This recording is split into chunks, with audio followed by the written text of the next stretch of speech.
On se connecte au marché. La France a vraiment tout pour finir en ruine. Et je le vois vraiment avec les commentaires de mes abonnés qui commencent limite à me dire maintenant que Total Energy c'est de la daube.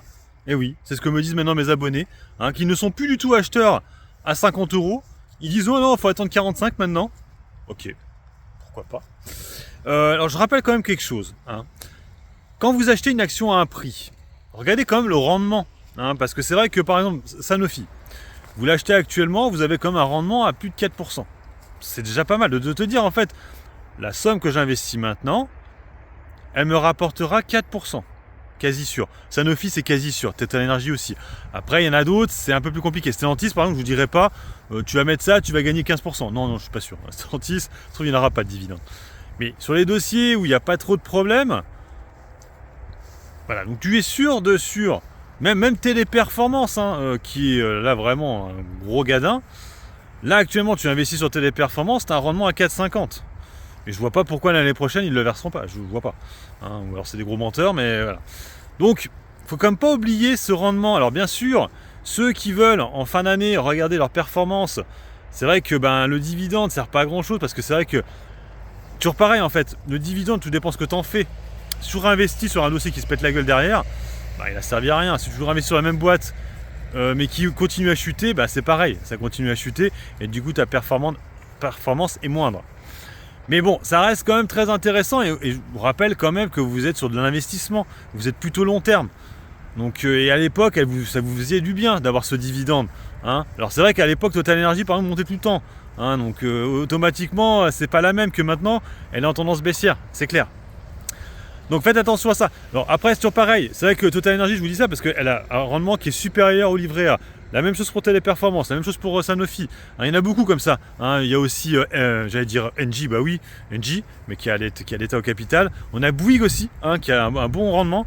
On a aussi du coup Vinci, c'est ça que je pensais que j'ai en portefeuille, qui a un bon rendement. Après les LVMH et tout, je suis pas sûr.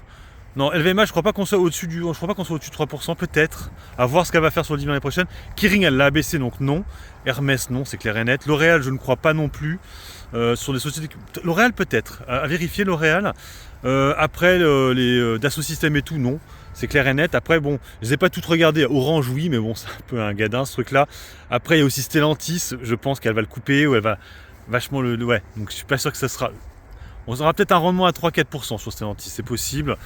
Mais bon, ça c'est beaucoup moins sûr, vu qu'on a vu que ça allait pas du tout au niveau des comptes. Donc, mais après, oubliez pas ça. En fait, quand vous investissez sur des dossiers, regardez le dividende, regardez sa situation financière. Si vous voyez qu'il n'y a pas de problématique au versement d'un dividende, rentrez dessus. Dites-vous, là, les 500 euros que je mets dessus ou 1000 euros dessus, ça me rapportera l'année prochaine un rendement à 4% ou 5%.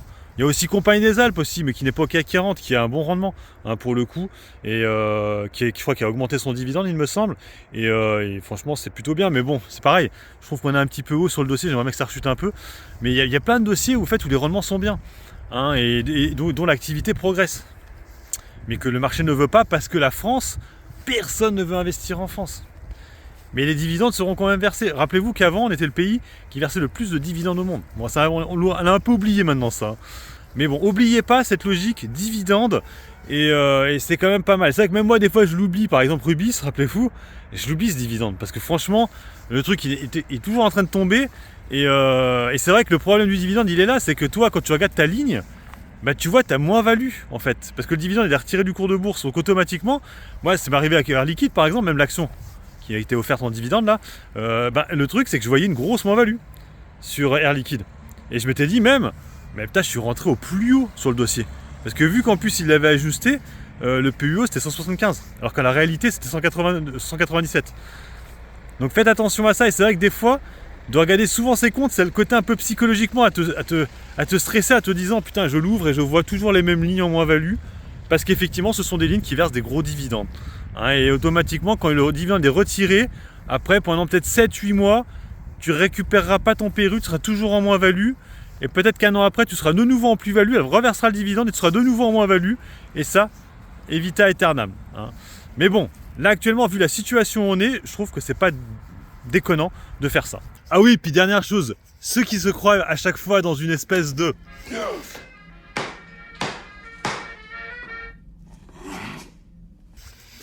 Je crois que vous êtes trompé de chaîne, hein. Moi je suis pas là-dedans dans les boucheries et compagnie.